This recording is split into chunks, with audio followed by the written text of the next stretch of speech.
Hello दोस्तों, मैं आपका फिर से स्वागत करता हूं। मैं धनंजय कुमार इंग्लिश ग्रामर के इस क्लास में आप सबके साथ फिर हाजिर हूं।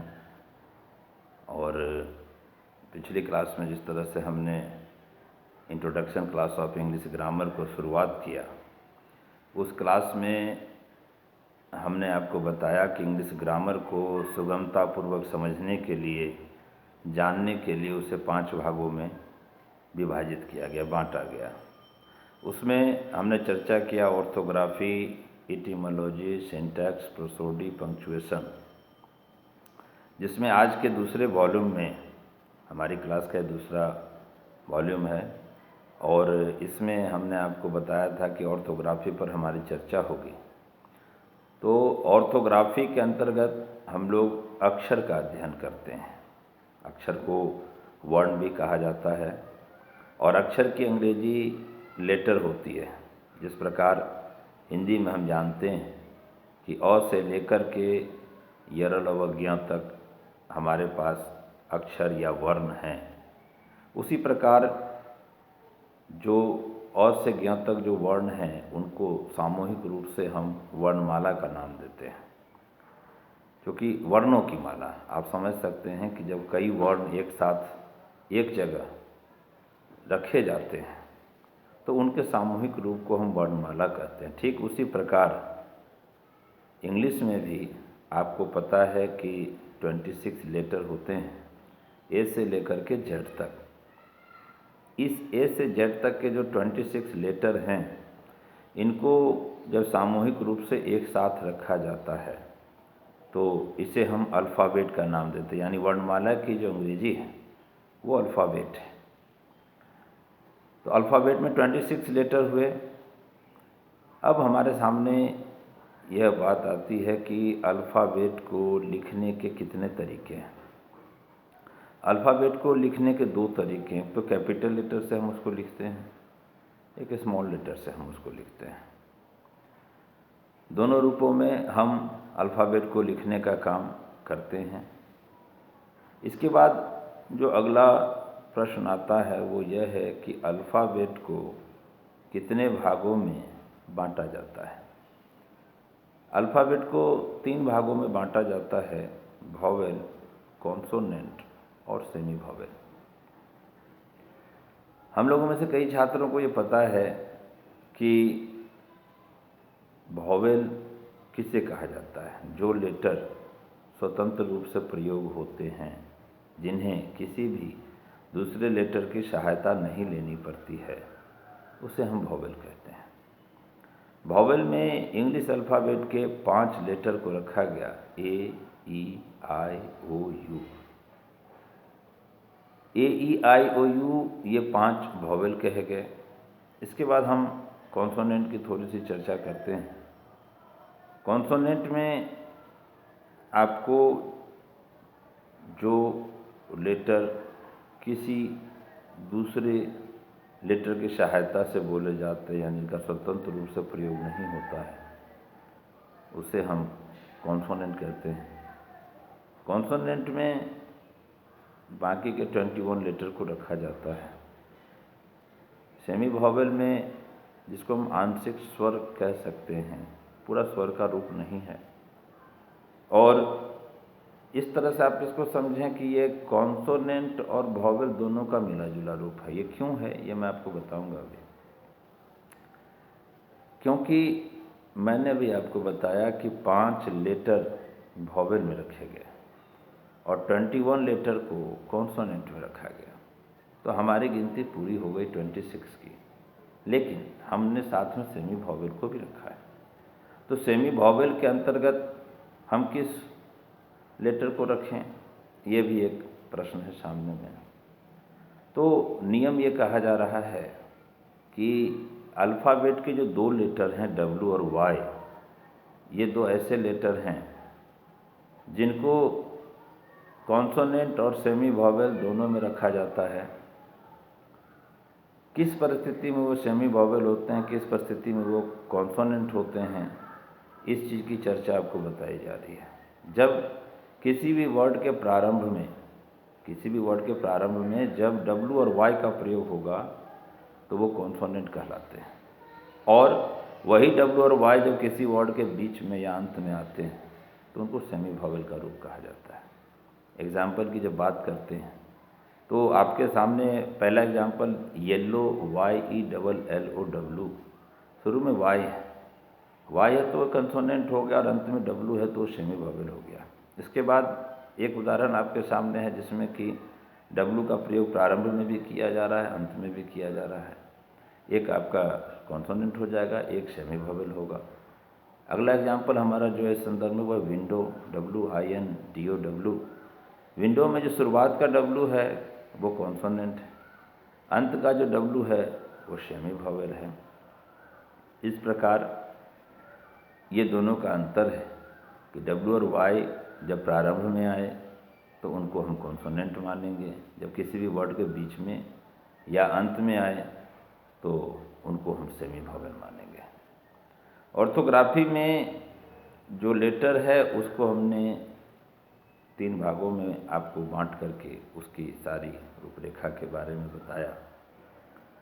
अब जो हमारा अगला भाग जो एटिमोलॉजी का है, उसमें प्रवेश करने के पहले कुछ जो ऐसे टर्म हैं जो हमें उनके पहले जानने चाहिए, जिससे हमें एटिमोलॉजी शब्द विचार को पढ़ने में मदद मिलती है, उनके बारे में मैं आपको बता रहा हूँ।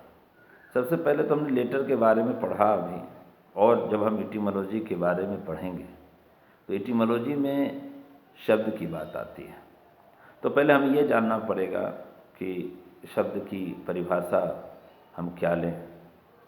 तो आप जानते हैं the meaningful combination of letters, meaningful combination of letters is called word, यानी अक्षरों का जो सार्थक मेल होगा, समूह होगा, उसको हम वर्ड कहेंगे। जैसे आप एक एग्जांपल लेते हैं इंग्लिश में, M + A + N, मैन।